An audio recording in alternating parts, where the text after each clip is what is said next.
dia pulang atau kembali ke rumah dengan memiliki kerancuan dalam pemikiran. Di saat beliau tidak memahami sesuatu, maka beliau bertanya. Ilmu itu bisa menjadi bumerang kita di hadapan Allah Subhanahu wa taala.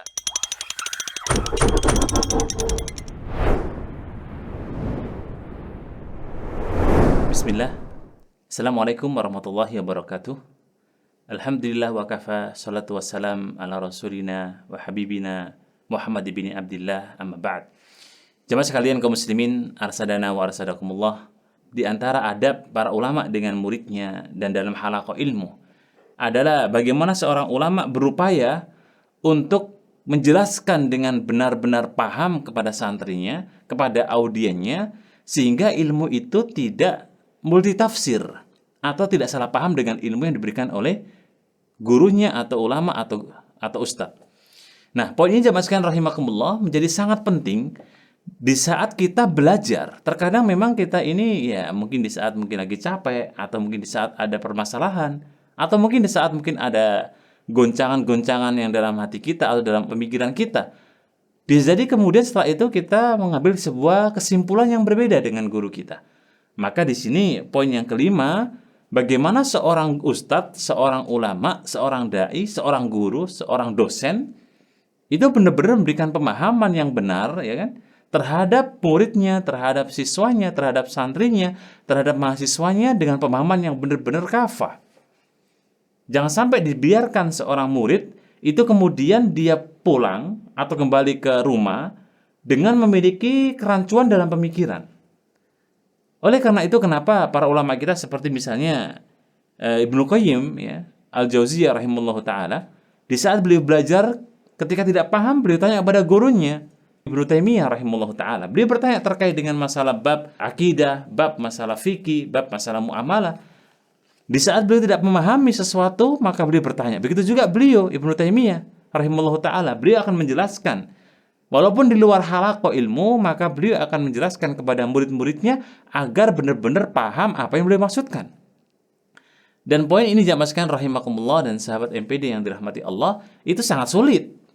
Kenapa kita katakan sangat sulit? Karena kita ini punya audien banyak.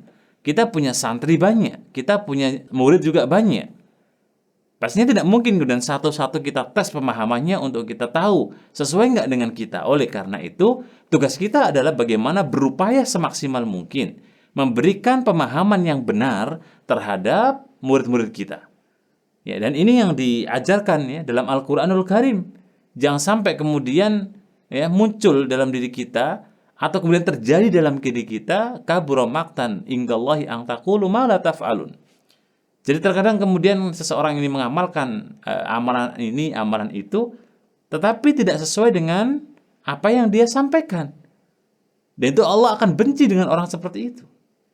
Nah, ketika Allah sudah benci, maka berarti di antara alamat kerugian yang akan menimpa kita di saat kita itu beramal, tetapi tidak sesuai dengan apa yang kita pelajari.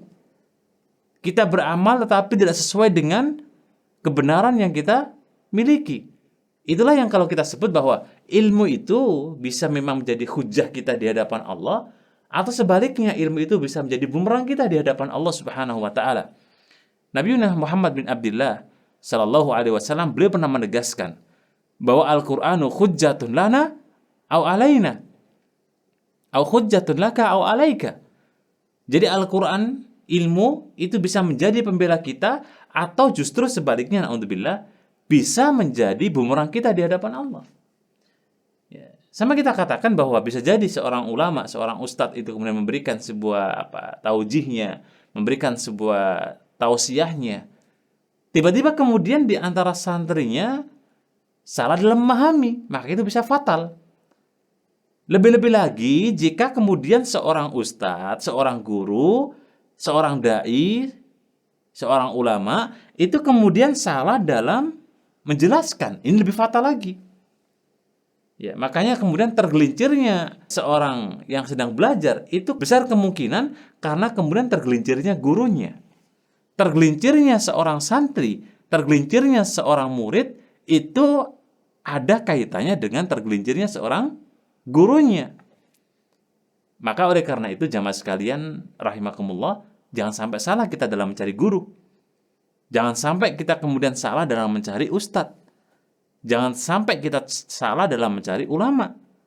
Karena ketika kemudian ulama kita, guru kita, kiai kita, ustadz kita itu salah, bahkan menyimpang, naudzubillah, maka otomatis kita nggak jauh berbeda dengan mereka.